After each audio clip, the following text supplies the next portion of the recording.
유명한 세 가지 비유에 대한 말씀이 나오고 있습니다. 이 세 가지 비유, 하나는 잃어버린 양을 찾는 비유, 또 하나는 잃어버린 드라크마를 찾는 비유, 또 하나는 잃어버린 아들을 찾는 이 세 비유를 통해서 하나님이 잃어버린 자를 얼마나 간절히 찾으시는가, 이것을 우리에게 말씀해 주고 있습니다. 지금도 하나님은 잃어버린 자, 하나님을 알지 못하는 자를 찾으시는 줄로 믿습니다. 이 자리에 혹시라도 나와서 아직 하나님을 만나지 못한 분들이 계신다고 하신다면 간절히 찾으시는, 오늘 앞에 찬송처럼 간절히 우리를 기다리시고 돌아오기를 기다리시는 그 주님을 만날 수 있는 은혜가 임하시기를 주의 이름으로 축원합니다. 그런데 실상은 이 누가복음 15장은 잃어버린 자를 찾는 주님의 그 사랑을 보여주는 유명한 비유다, 이렇게 생각하기 쉽지만은 실상 이 누가복음 15장에서 예수님이 말씀하시기 원하시는 메시지는 바로 오늘 이 마다들에게 주시는 메시지다라는 것입니다. 잃어버린 양을 찾는 것, 이런 드라크마를 찾는 것, 이런 아들을 찾는 것, 그것은 하나님이 한 영혼을 얼마나 사랑하시는가를 보여주는 말씀이지만은, 그러나 이 비유를 예수님이 인용하신 중요한 목적은 뭐냐면 바로 이 맏아들에게 말씀하시기 원하셔서 이 세 가지 비유를 사용하셨다는 것입니다. 누가복음 15장 1절로 3절까지의 말씀을 살펴보시면은 이 비유가 시작될 때 예수님은 이 상황을 이렇게 말하고 있습니다. 모든 세리와 죄인들이 말씀을 들으러 가까이 나오니 바리새인과 서기관들이 수군거려 이르되 이 사람이 죄인을 영접하고 음식을 같이 먹는다 하더라.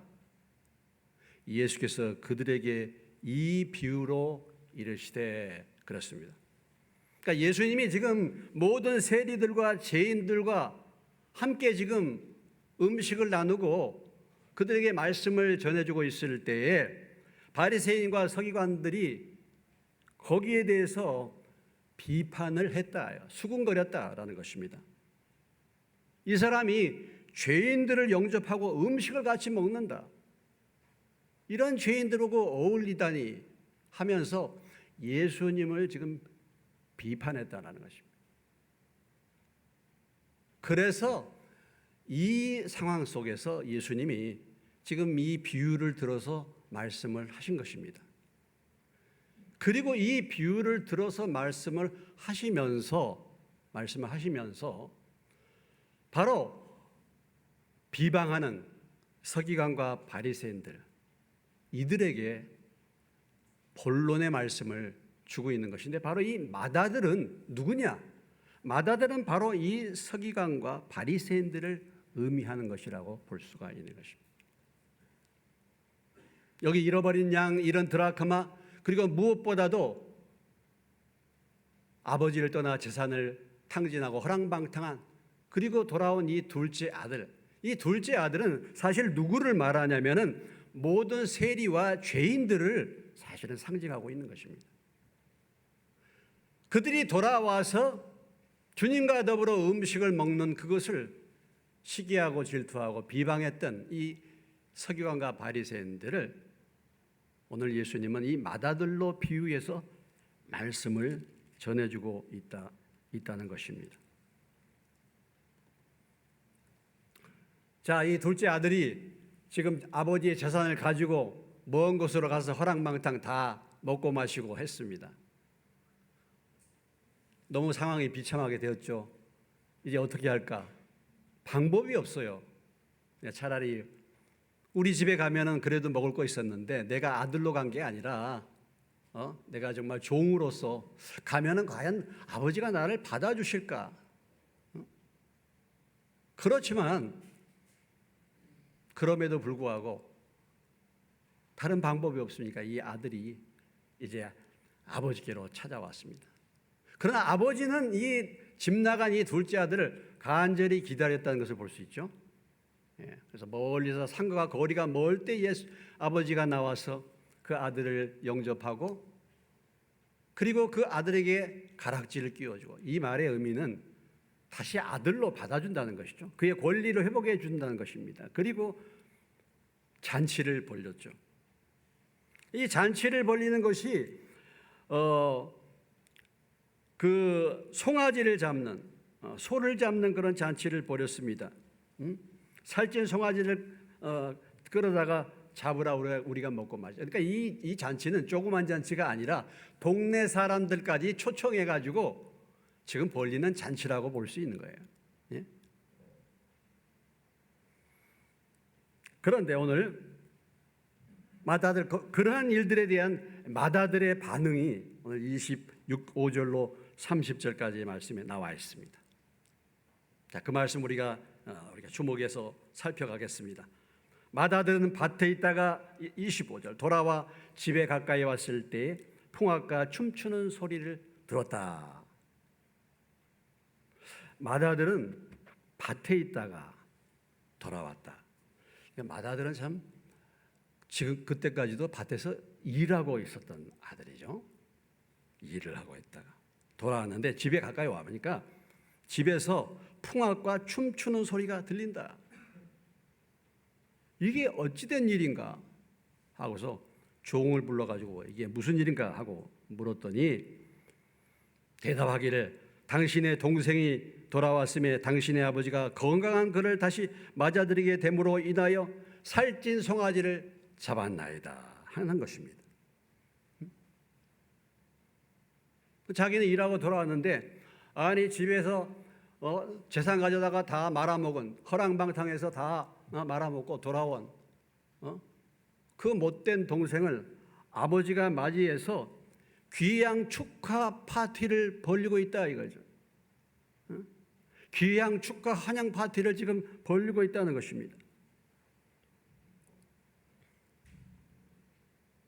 이 소식을 듣고 난 다음에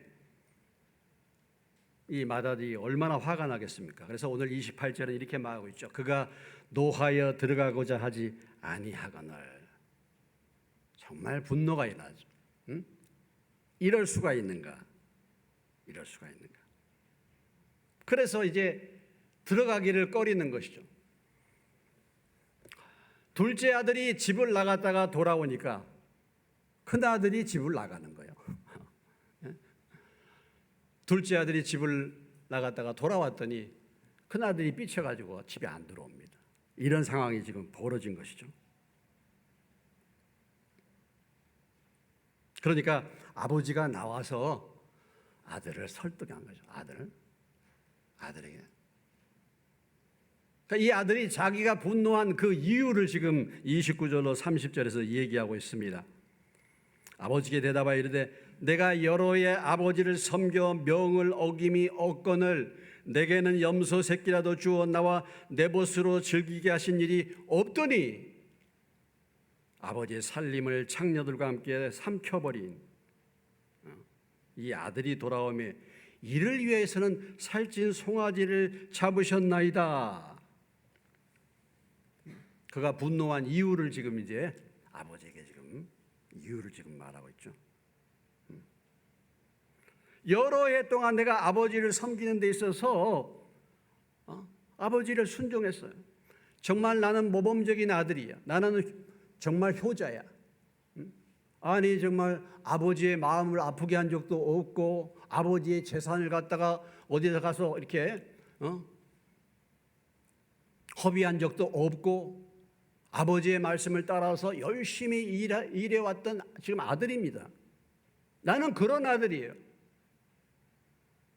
그런 아들인데 아니 염소 새끼라도 나한테 줘가지고 내 친구들하고 한번 놀아봐라고 이렇게 하시지 않은 아버지가 이렇게 재산을 말아먹고 돌아온 아들을 둘째를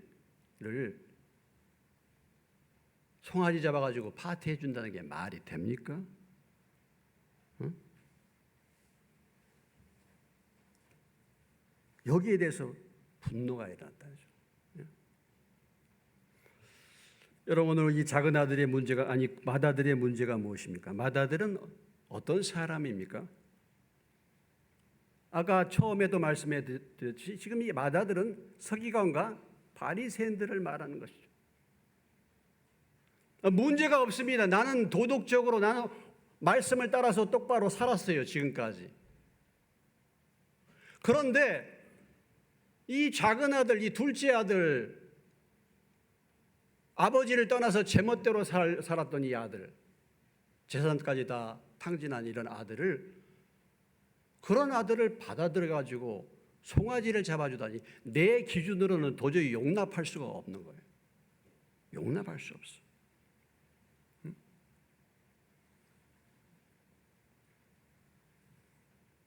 그렇기 때문에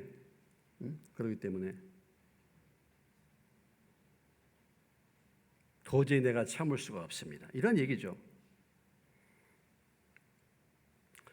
이 맏아들의 문제가 무엇입니까? 맏아들은 자기 의가 충만한 사람이잖아요.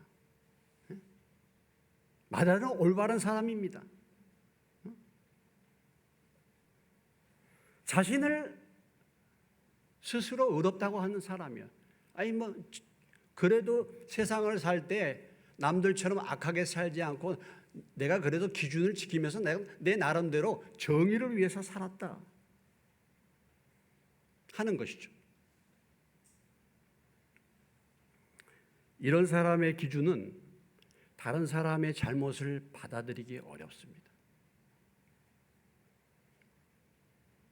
다른 사람의 연약함을 인정하기 어렵습니다.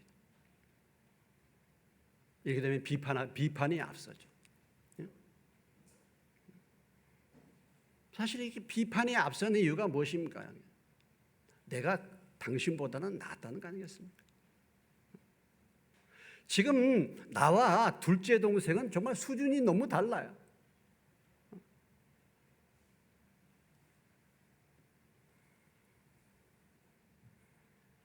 아버지의 살림을 창녀들과 함께 삼켜버린 이 아들, 이렇게 말이죠. 여기 이 살림이란 말이 생명이란 말과 같은 단어를 쓰고 있는데 이 생명과 같은 재산이에요. 이게 이 재산을 창녀들과 함께 삼켜버렸다. 근데요, 참 보면은 그 의로운 사람들은 상대방의 죄를 공격할 때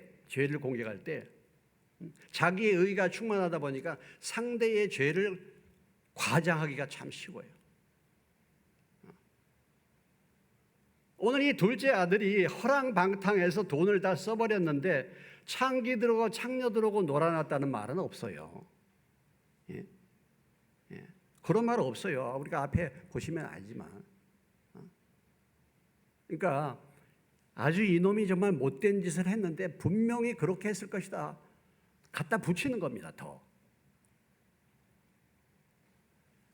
과도한 공격을 행하게 되는 것이죠.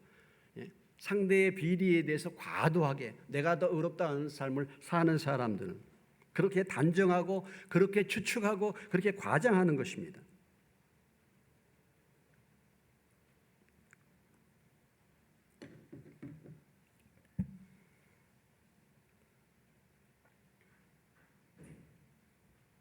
오늘 이 맏아들은 바로 예수님이 죄인들을 영접해서 그들과 함께 먹고 마시는 것을 보면서 그것을 도저히 용납하지 못하고 비난하는 바로 서기관과 바리새인들의 모습을 보여주고 있는 것입니다. 세리와 죄인, 우리와 함께 할 수 없는 수준이 달라. 그들은 마땅히 하나님을 모르고 죄를 짓기 때문에 그들은 멸망받아야 당연한 사람들인데 그런 죄인들과 같이 어울리다니 그럴 수 있겠습니까? 이렇게 말하는 것입니다.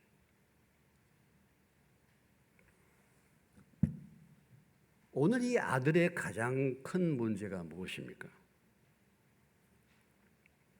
여기에 대해서 아버지가 지금 그 아들을 갖다가 지금 달래고 있지 않습니까? 지금 권하고 있지 않습니까? 아들이 지금 집에 들어가지 않는데 그 아들을 지금 권하고 있지 않습니까? 오늘 31절로 32절에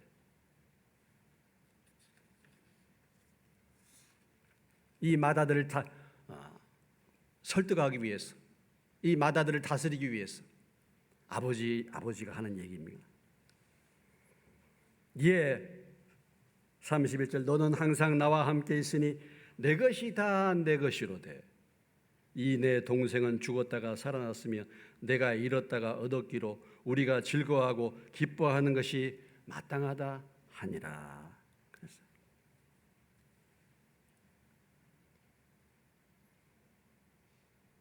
야, 너는 항상 나와 함께 있기 때문에 내 것이다, 너 것이다. 내 것이다, 너 것이야. 내 것이야. 항상 함께 있는 축복을 모르는 것입니다. 항상. 뭔가 일은 하기는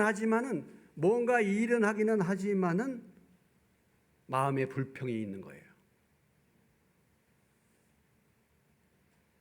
그리고 집을 나간 동생이 그토록 고생을 하고 다시 집으로 돌아왔는데 그 동생은 죽었다가 살아났고 잃었다가 얻은 동생인데 그 동생이 돌아오는 것을 즐거워하고 기뻐하는 것이 마땅한 거 아닌가? 마땅하지 않겠냐? 이 마다들의 가장 큰 문제가 무엇입니까?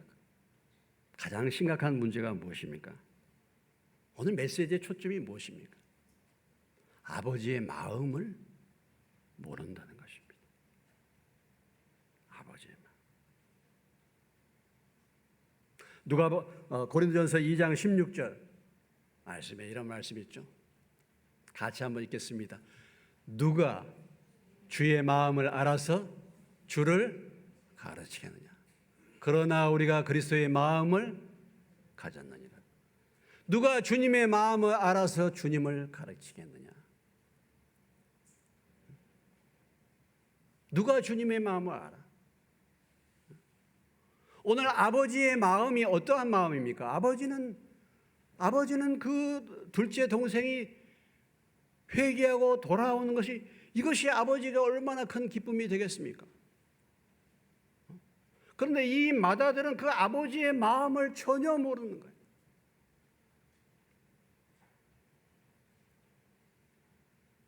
오직 자기의 기준, 자기의 법과 잣대로 집을 나간 동생에 대한 아버지의 고통, 집을 나간 동생에 대한 아버지의 사랑, 돌아온 동생을 향한 아버지의 그 사랑을 이해하지 못하는 거예요. 깨닫지를 못하는 것입니다.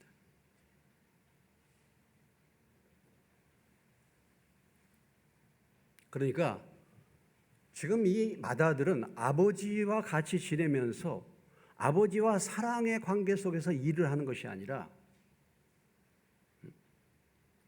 하나의 계약 관계로 지금 일하는 아들이 아니라 하나의 뭐예요? 그 집에서 일하는 일꾼으로 지금 일하고 있는 거예요. 일꾼으로.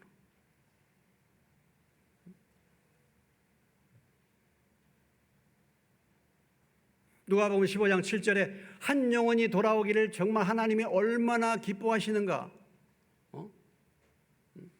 내가 너희에게 이르노니 이와 같이 죄인 한 사람이 회개하면 하늘에서는 회개할 것 없는 의인 나음으로 인하여 말미암아 기뻐하는 것보다 더하리라. 한 사람의 죄인이 돌아오는 것을 그렇게 아버지께서 기뻐하시고 그것이 바로 아버지의 마음이에요.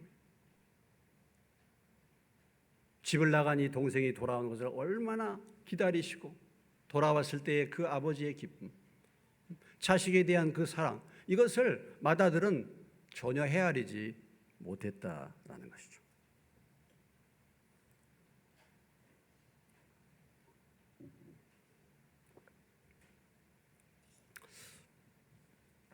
여러분, 우리가 만약에 이 마다들이 아버지의 사랑을 알았다고 한다면, 아버지의 마음을 조금이라도 알았다고 한다면 이게 마다들이 둘째 아들을 찾으러 다닐 수도 있어요.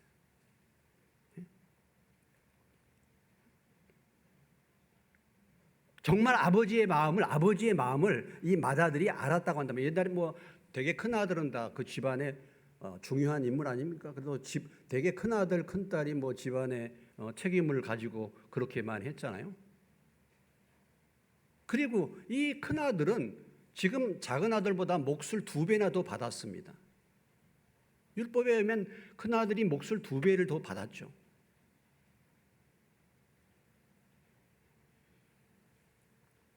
누구보다도 동생이 돌아올 때 기뻐해야 될 사람이 큰아들 아니겠어요? 맏아들 아니겠어요? 정말 아버지를 사랑하는 마음으로 이 아들이 그 집을 섬겼다고 한다면은, 아버지의 마음을 알았다고 한다면 동생이 돌아올 때 누구보다 더 기뻐했을 것이고 동생을 찾아 나갈 수도 있습니다.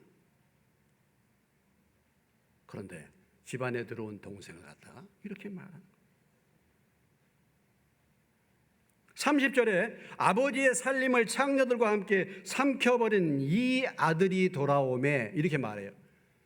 여기서 표현하는 이 아들은 뭐냐면 your son입니다. your son. 내 동생이 아니라 당신의 아들이란 말이에요. 동생으로 취급하지도 않고 있다 이거예요.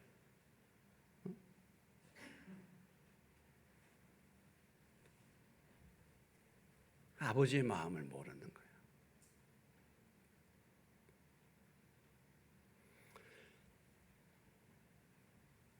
지금 우리가 또 우리 장로님이 뭐 이렇게 기도 제목 내고 지금 기도하고 있는데, 주님의 마음을 알게 해달라는 기도 제목을 놓고 기도하고 있습니다. 굉장히 중요한 기도 제목이죠. 주님을 아는 은혜가 임하시길, 주님의 마음을 아는 은혜가 임하시기를 주의 이름으로 축원합니다. 주님의 마음을 알게 해 주십시오. 주님의 마음. 신앙생활이 무엇입니까? 주님의 마음을 알아가는 거 아니겠습니까? 주님의 마음. 뭐 10길 물속은 알지만 한 길 사람의 마음속은 모른다. 마음을 알기가 그렇게 어려워요. 마음을 알기 어려워요. 마음을 몰라, 마음. 자, 지금 선거가 끝났습니다. 민주당이 지금 3패를 당했죠. 3패를 당했습니다. 문제가 무엇입니까? 다 옳다고 다 했는데 문제가 무엇입니까? 다 국민을 바라보고 국민 뜻대로 한다고 했는데 문제가 무엇입니까? 국민의 마음을 모르는 거죠. 그렇기 때문에 실패한 거 아니겠습니까? 얼마나 많은 특권을 얻었습니까? 전 정부가 잘못해가지고 정권을 획득한 거죠. 이건 참 은혜를 입은 거잖아요. 그냥 평균적만 해도 계속해서 누구 말처럼 입법부, 사법부, 행정부, 지방권까지 다 가졌기 때문에 20년 동안 이상을 계속해서 정권을 이양을 할 수 있는데 왜 이렇게 됐습니까? 모든 것을 가지니까 눈이 어두워진 거예요. 교만해진 거예요. 마음을 모르는 거예요. 마음을. 새로 된 국민의힘 정부도 마찬가지죠. 그런데 국민의 뜻대로 한다, 국민의 마음을 알고 국민의 뜻대로 한다 하지만 다 자기 뜻과 자기 당의 이익을 위해서 하는 정치권처럼 우리 교인들도, 우리 성도들도 주님의 뜻대로 산다, 주님의 뜻대로 하고 주님의 마음대로 한다고 하면서 모든 일과 모든 삶은 내 뜻대로 하는 것입니다. 그러니까 누구 얘기할 필요가 없는 거예요. 오늘 이 교회의 흐름이 세상으로 나간 것입니다. 세상으로.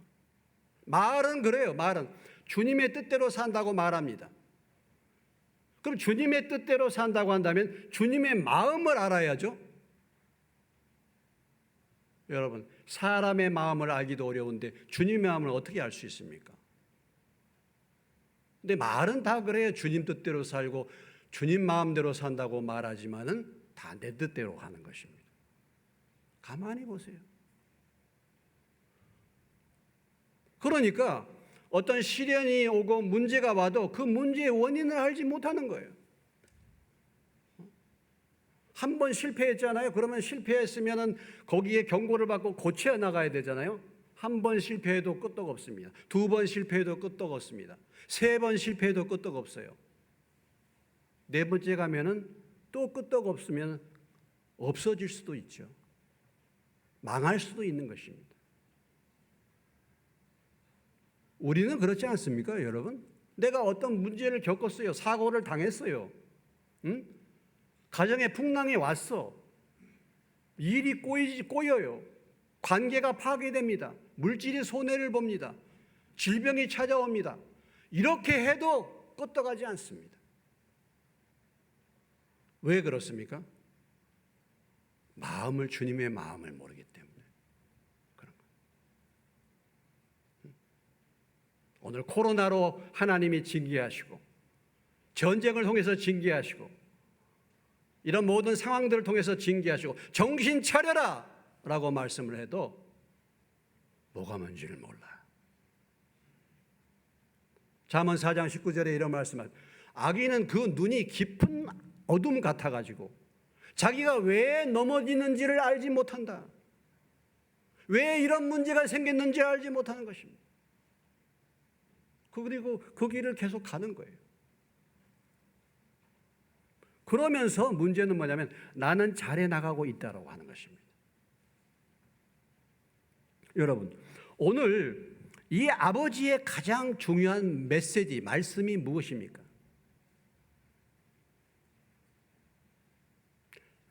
성경에서 말하는 하나님의 메시지의 핵심이 무엇입니까?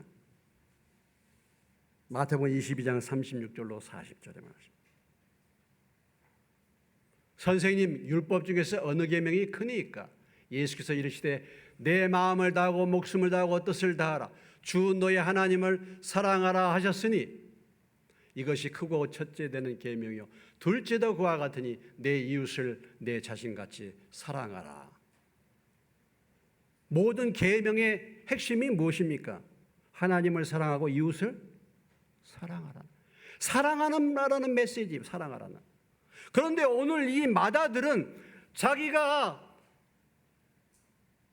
아버지의 명령을 따라서, 법을 따라서 나는 한 번도 말씀을 고해가지 않고 나는 의롭게 살았다라는 것입니다. 나는 아버지의 계명을 잘 지키고 살았다라는 것입니다. 이것이 서기관과 바리새인들의 얘기죠. 나는 말씀대로 다 옳게 살았다. 그런데 그 말씀의 핵심이 뭐냐면 사랑인데 사랑은 몰랐다 이거죠. 얼마나 참 우스운 얘기입니까? 신앙생활은 잘하고 말씀대로 살았는데 사랑이 없는 것입니다. 하나님은, 주님은 원하신 것은 동생을 사랑하라. 이것이 메시지잖아요. 아버지를 사랑하라. 아버지의 마음이 뭔지를 알아라. 그런데 지금 이 마다들은 자기는 굉장히 말씀을 순종하며 지금 살았다고 자기의 의의를 자랑하고 있는데 실상은 그것이 아니다.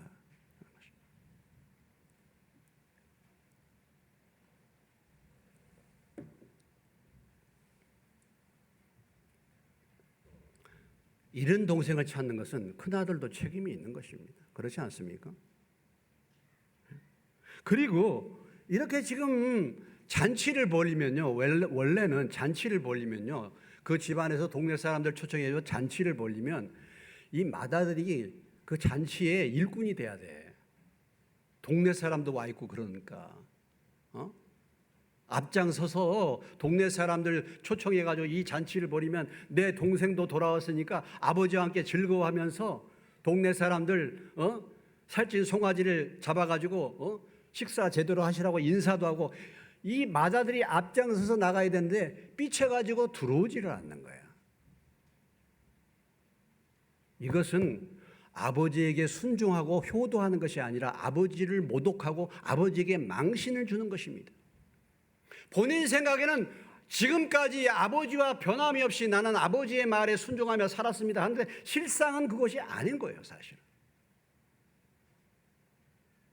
그리고 이 아들이 이렇게 화를 낸 이유 중에 하나는 또 여러 가지 있을 수 있습니다. 왜냐하면 그 둘째 아들이 들어와가지고 자기 재산이 축날 수도 있는 거예요. 말은 안 해서 그렇지.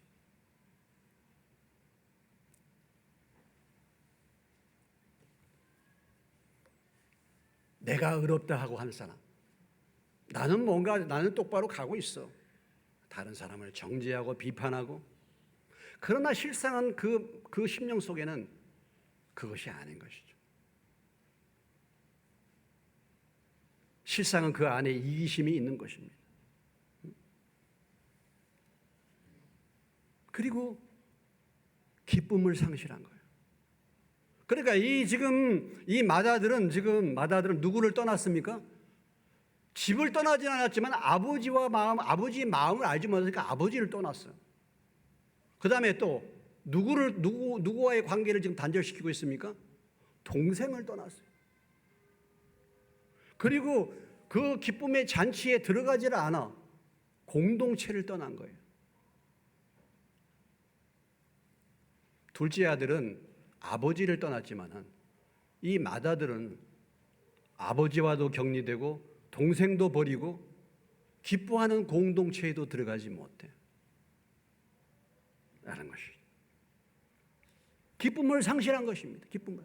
그러니까 죄인들 세리와 죄인들이 주님 앞에 나와 주의 말씀을 듣고 그것을 보고 즐거워하고 기뻐하지를 하기는커녕 그들을 정죄하고 있는 거예요. 지금 이들이.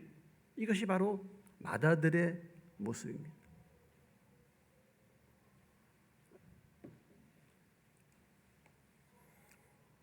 그래서 오늘 이 맏아들을 이렇게 표현해요. 집안의 탕자라고. 탕자는 집 밖으로 나간 아들만이 탕자가 아니라 집안에 있는 탕자예요. 집안에 있는 탕자를 다르게 표현해서 집안에 있는 탱자다. 탕자라고 하지 않고 탱자. 이 집안에 있는 탕자가 더 심각한 사람입니다. 더 심각한 문제입니다. 자신의 죄를 모르는 거예요. 아버지의 마음을 모르고 아버지의 사랑을 모르고 잃어버린 동생을 찾는 그 사랑을 거절하고 거기에 대해서 욕하는 자기의 죄를 보지 못하는 것입니다. 눈에 띄는 잘못을 안 했기 때문에 자기는 괜찮은 줄 안다 이 말이죠. 여러분, 우리가 가장 큰 죄가 무엇입니까? 아버지의 마음을 아프게 한 거 아니겠습니까? 그리고 아버지의 마음을 모르는. 우리가 신앙생활하면서 하나님 앞에 제일 큰 죄가 뭐냐면 하나님의 마음을 모르는 거예요. 하나님의 마음을 아프게 하면서 사는 거예요.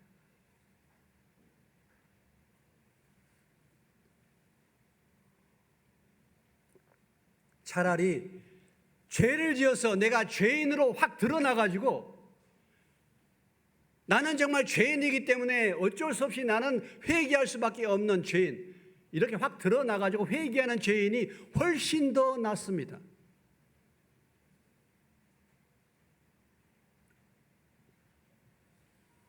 오늘 이 맏아들은 누구를 말해주고 있습니까?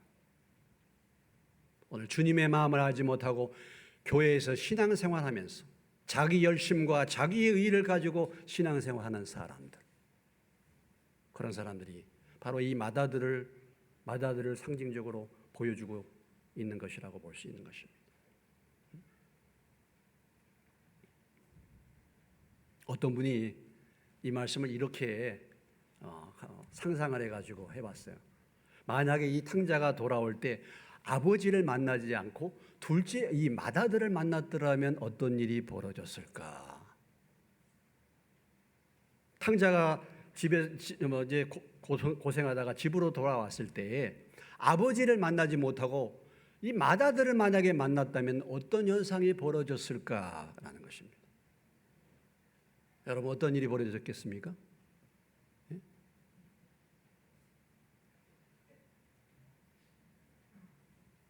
맏아들이 집에 그 둘째 동생을 집으로 들어오게 하겠습니까? 쫓아내게. 분명히 그렇게 했습니다. 오늘 교회에서 주의 마음을 알지 못하고 자기 나름대로의 신앙생활을 한다고 하는 그 사람들 때문에 교회 안에 들어와서 회개하고 예수 믿을 사람들이 예수님을 믿지 못하고 쫓겨나는 경우가 너무 많다는 것입니다. 나 때문에 믿어야 될 세상 사람들이 믿지 못하는, 나를 보고서, 맏아들인 나를 보고서 이 세상에 있는 회개하고 돌아갈 죄인들이 하나님 앞에 돌아오지를 못하는 것입니다. 쫓겨나가는.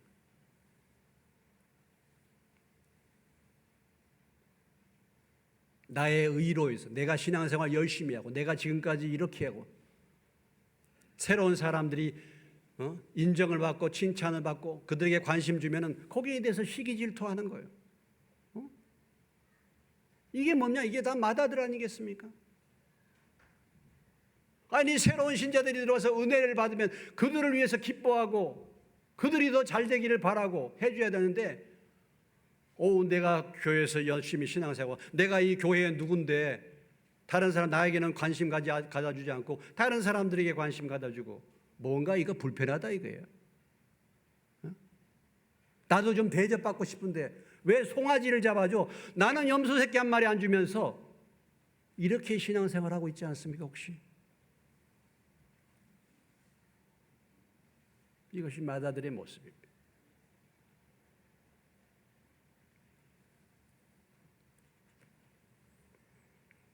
집안의 탕자가 집 밖의 탕자보다 훨씬 더 추워할 수가 있는 것이죠. 오늘 이 비유를 통해서 예수님이 마지막 결론으로 말씀하시는 그 메시지는 바로 이 맏아들을 향한 메시지입니다. 그 당시에 신앙생활 열심히 한다고 말하는 바리새인과 서기관들을 향하여, 그러나 하나님을 모르고 주님의 마음을 모르고 신앙생활하는 자들을 향하여 자기는 의롭다 하고 자기는 다른 사람들보다 더 똑바로 잘 주님을 섬기고 말씀을 따라서 의롭게 살았다고 하면서 다른 사람을 정죄하는 자들을 향하여 이 메시지를 우리에게 들려주고 있는 것입니다. 여러분, 오늘 내가 신앙생활하는 나의 신앙생활은 어떻습니까, 여러분? 혹시 이 맏아들과 같은 신앙생활을 하고 있지 않습니까? 그렇다고 한다면 오늘 이 말씀을 들으시고 회개하고 주님의 마음을 바로 깨닫고 주님을 섬길 수 있는 저와 여러분 되시기를 주의 이름으로 축원합니다. 오늘 이 말씀을 들었지만은 우리가 알다시피 여러분, 서기관과 바리새인들은요 회개하지 않았어요. 더 여기에 대해서 열받았습니다. 더 분노해가지고 결국엔 어떤 일이 벌어졌습니까? 예수님을 십자가에 죽이잖아요. 그렇지 않습니까? 오늘 우리도 저도 마찬가지 주님을 섬긴다고 하지만은 주님의 마음을 알아서, 누가 그리스도의 마음을 알아서 주님을 섬기겠는가? 그런데 어떻게 여러분 주님의 마음을 알 수 있습니까? 어떻게 주님을 알 수 있습니까? 여러분들이 주여 내가 믿음의 삶을 사는데 주님의 마음을 배우게 하옵소서. 주님의 마음을 알게 해 주십시오. 주님의 마음을 알아서 주님을 섬길 수 있는 저와 여러분 되시기를 주의 이름으로 축원합니다. 기도하시겠습니다. 오늘 말씀을 생각하면서 1분간만 같이 기도합니다. 주여, 내가 지금까지 주님을 섬겼는데 주님의 마음을 알지 못하고 섬긴 것이 있습니까? 오늘